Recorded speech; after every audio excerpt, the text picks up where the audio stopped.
This cute little guy is Moxie. He's 9 months old and he is in Fospice care because he has seizures. And in fact, I was just putting him on the table and he had a seizure. Poor little guy. So we've got to get some hair off of him. So I'm going to continue on. He seems okay now. He's just dazed, sort of. So I talked to his foster mom and she asked me how comfortable was I continuing, and I said I'm fine with it. You know, I just don't want to push him through anything, but he didn't seem stressed or anything, so I'm not quite sure. But y'all follow along while I try to groom him. And I am doing this as a pro bono, a free groom for the rescue organization, because I feel like if they are generous enough to open their homes and take care of these babies, then I am generous enough to open my schedule up to groom them. So, oh, I'm sorry, did that scare him? That little popping noise, that scared him? She bathed him so that I didn't have to blow dry him, because I was not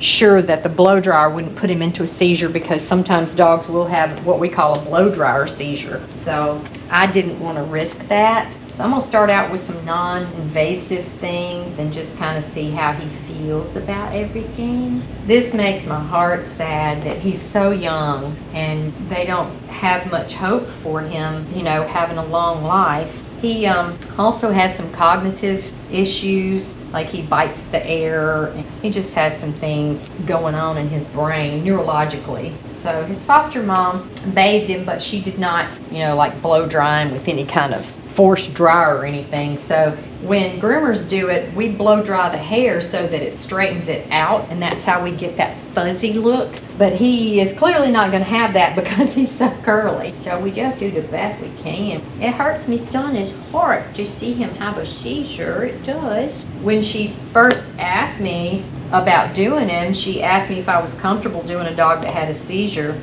or that has seizures, and I said yeah. I had a Chihuahua once that had seizures, and in fact, he did eventually pass while he was having a seizure.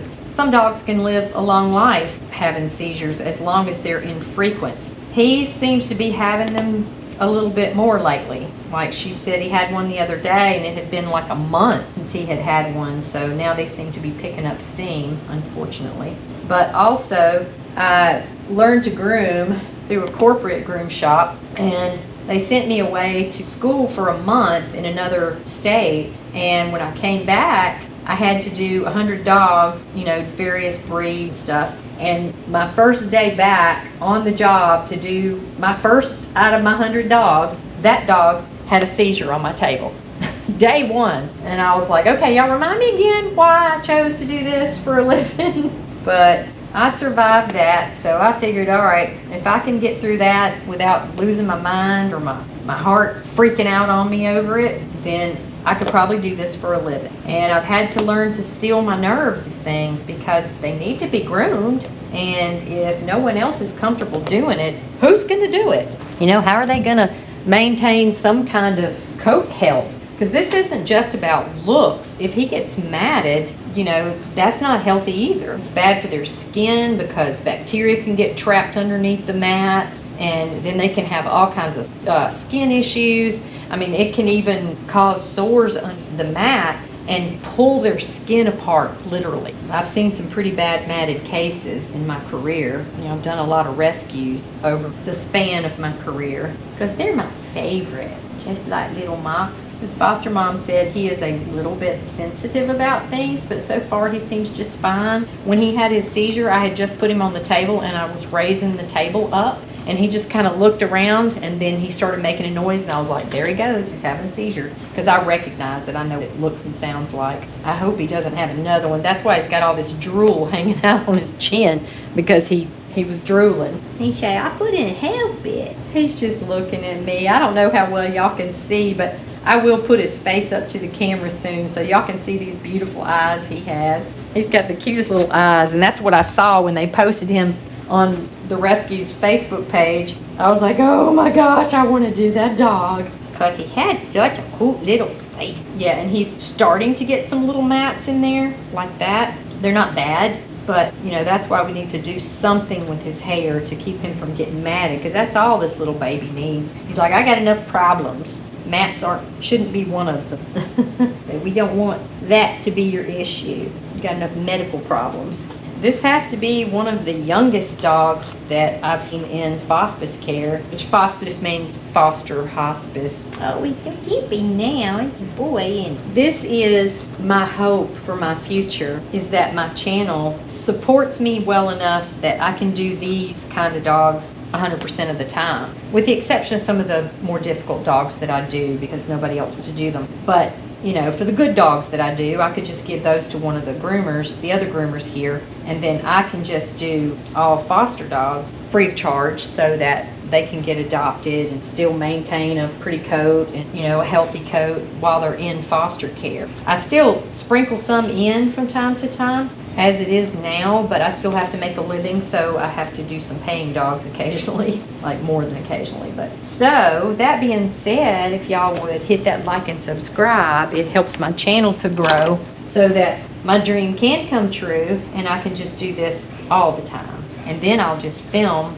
all brand new, you know, foster dogs and some Fospice. I love the little Fospice dogs. Usually they're old. I mean, usually that's why they wind up in the Fospice system. And what that means is the rescue finds a long-term foster who's willing to, you know, allow the dog to live there through the end of their life. And then they pay, the rescue pays for all of their medical needs. I did it once. It was very rewarding. I had a little Yorkie, Stevie. Loved that dog with all my heart. And when I got him, they really didn't know how old he was. They had to pull all of his teeth. He came from a hoarding situation of about 61 or 62 dogs in a one-bedroom trailer, along with some pygmy goats, some cats. I mean, this lady had a whole menagerie of animals. It just got out of control and they had to come and seize the dogs, and I eventually wound up with two of them. But one of them was Stevie, and he was super duper old, but he hung on. He couldn't see or hear, but he hung on for 2 or 3 years. I can't remember exactly how long. And then he chose to make his exit when I was out of the country. I think he did that on purpose because he didn't want to leave me, and I didn't want him to leave me either. Broke my heart that I wasn't with him when he passed, but I know that was probably his choice not to be with me. Got a little tiny mat right there, buddy. Now, his foster mom said that he's a bit dramatic. So far, I don't see that. He also got into a scuffle with one of the other foster dogs and got his neck bitten by the other dog. So he's got some scars and stuff, and he wouldn't let her brush it, be sensitive for a little while. So that's why he's got a couple little mats right here. I'm holding the end of it so he can't feel me pulling. Last thing I want to do is hurt him. Poor little fella got enough going on, done it. I got that out. I'm actually going to take my little thinning shears, trim just beneath it. I don't recommend anyone do that. The only reason I'm doing it, don't try this at home, kids. The only reason I'm doing it is so I don't have to pull on him or shave a big hole in him. I don't recommend cutting out mats with shears. I happen to know that one wasn't against the skin. I know some dog bit you, didn't they? Yes, they bit that baby boy. A lot of times dogs will attack what they see as a weaker dog. And I'm sure with his neurological and seizures and everything else, the other dogs may see him as a weak. Oh, sorry, bud. And also, it was a foster dog, so the foster mom doesn't necessarily know that the dog is like that. You know, if you have more than one foster in your home. I used to foster 2 at a time. I think a couple of times I had 3, but I mostly did 1 or 2 at a time. But being in this business, doing what I do, I was able to get a bunch adopted, like hundreds. Because if I got a poodle in, for instance, and I knew somebody had a poodle, I would show them the dog, and of course they'd fall in love because that was the breed they liked, and they would adopt it. And then I still got to see it because they would bring it to me for grooming. So it was a win-win for me. I didn't actually lose contact with all of the fosters because that was the hardest part, was letting them go. And I did wind up with 13 of my own. That was the highest number my pack got to. And I had to stop fostering, but I did it for over 10 years. Some of the hardest, most rewarding work I've ever done. I guess you wouldn't call it work. It was more of a passion, a labor of love. So my last foster dog was 2019, and it's currently 2024, so 5 years ago. I also used to board dogs as well. Did that at the same time, so it wasn't uncommon to have close to 30 dogs in my house. I think my top number was like 32, and that was during the holidays because I didn't really turn anybody down. I had enough room in my old house that I could have that many dogs. I had a porch on the back of the house that we enclosed and made into a dog room. It was awesome.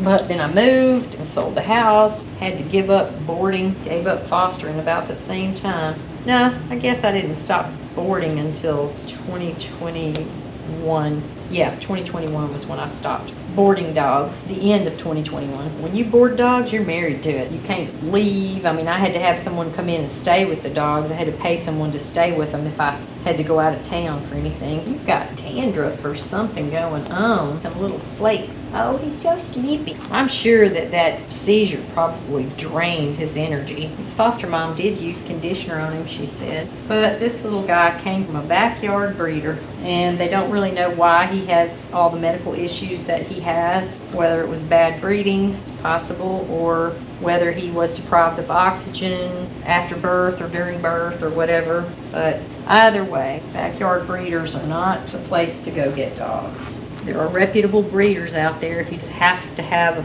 a puppy of a certain breed, but do your research. And also, if they won't let you see the mother and the father, run. That means that they don't look presentable, because the backyard breeders sometimes they will look horrible and have the worst skin and medical problems, and they'll still keep breeding them, but they'll make up excuses for why you can't see the mom and the dad. If they do that, don't buy a dog from them, because they're not reputable. And also, reputable breeders will have certain rules, and they'll vet check you. I mean, they will, make sure you have a reputable vet, and they'll make sure that, they make you sign a contract and all kinds of things. So, yeah, you pay a little bit more, but you're guaranteed to have a dog from a breeder who knows how to breed dogs and not breed these medical issues down through the line, because they have to have a medical, I forget what the name of the paper is. So cute, doing so good, Moxie. I'm probably going to start with his sanitary area and then work my way toward the other things. The sanitary would be less scary if he does take offense to it.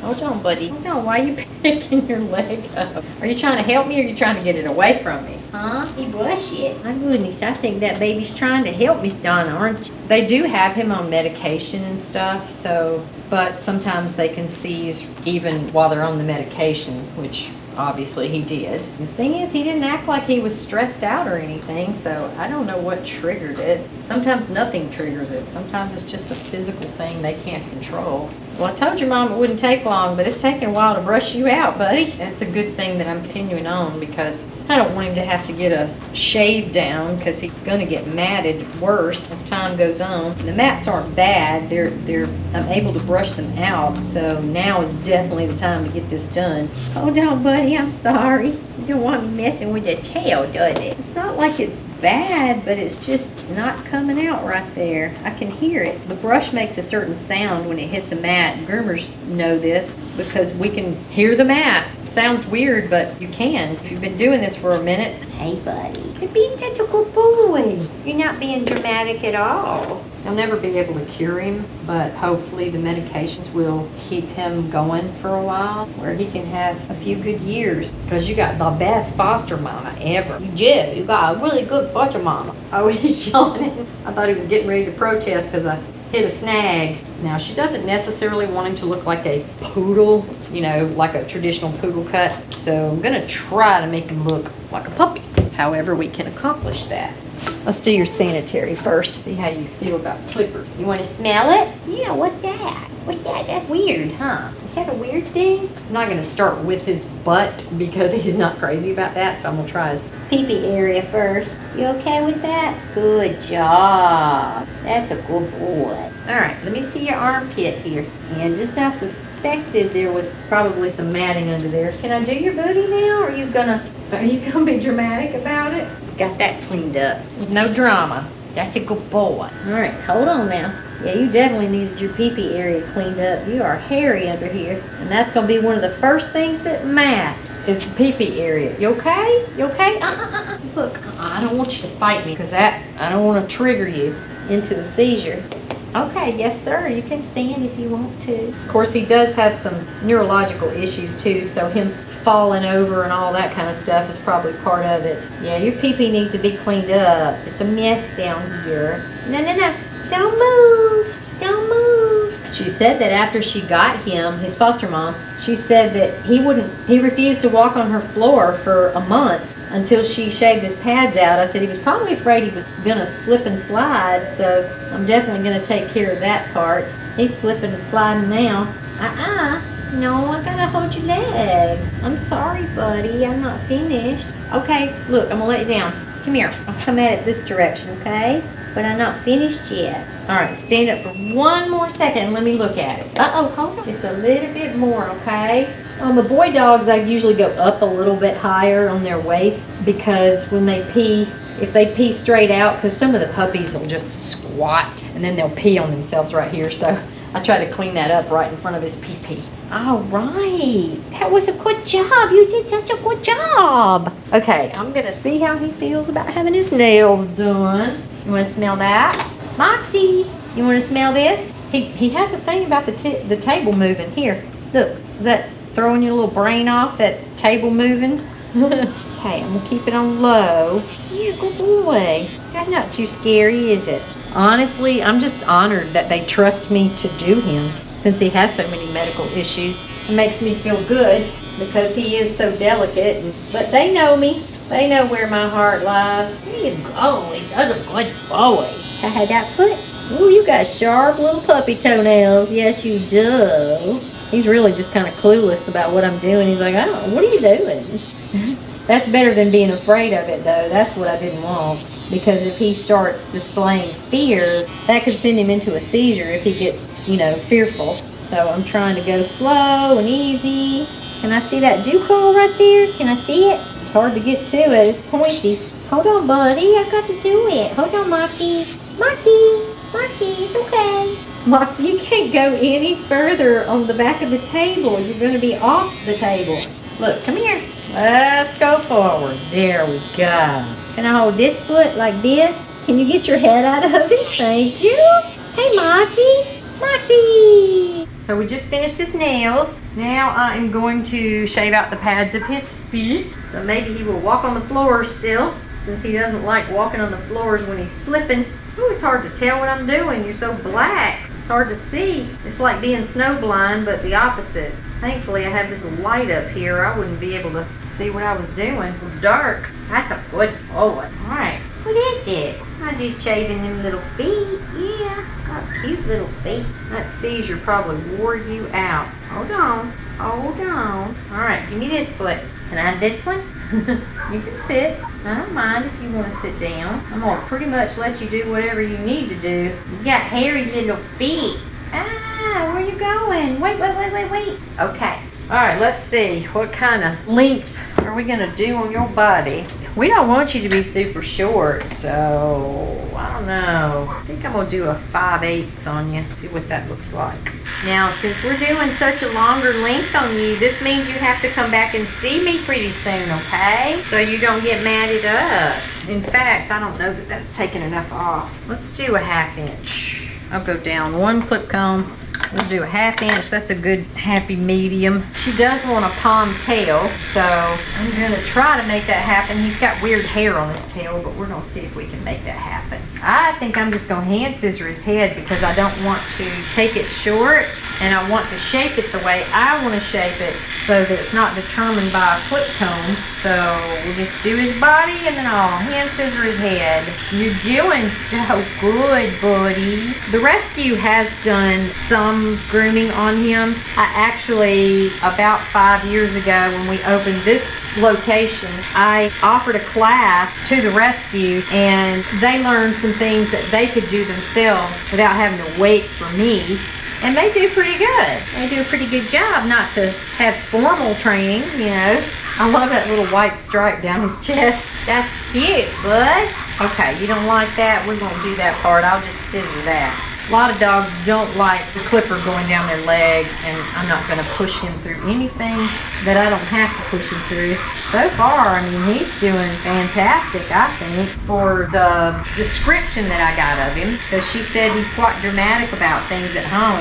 So I didn't know if he was going to do that here, nor did I know just how far to push him, because I don't want him to have a seizure, another seizure.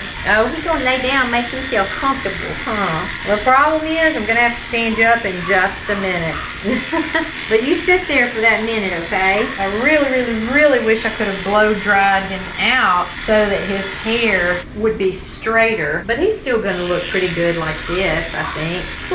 Why do you keep lifting that leg up? When I brush it or anything, he picks it up. I'll come back to your tail. I was trying to decide if I'm going to band his tail, which is simply where you shave this part at the base, but I can't really tell until I start scissoring. One thing I do like about doing rescues is, unless they're matted, I have creative license, to do whatever I want to do. Because when you're doing it for free, they can't necessarily call the shots. But I mean, if the foster has a specific thing they want, I try to accommodate that as much as I can. Most of the time, they're just like, make them look cute. And they trust me because I don't automatically just want to shave all their hair off, because they're not as adoptable when they're naked. Can I stand you up and get your belly? That's a good boy. All right, now we're going to hand scissor, all right? I'm going to start with his body and leave his head for last. Still not positive what I'm doing with that part. All right, let's get some curves and a brush. Hey, sweet little angel boy. Can you stand up for me? Thank you. Ooh, you got a lot of hair on this tail.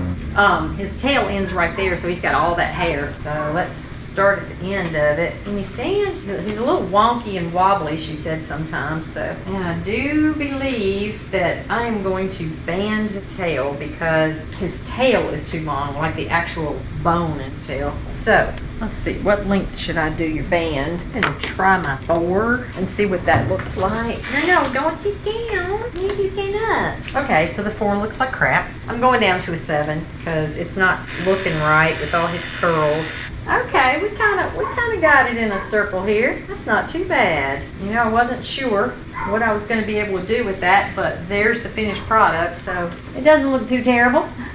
Put your leg down. All right, Moxie.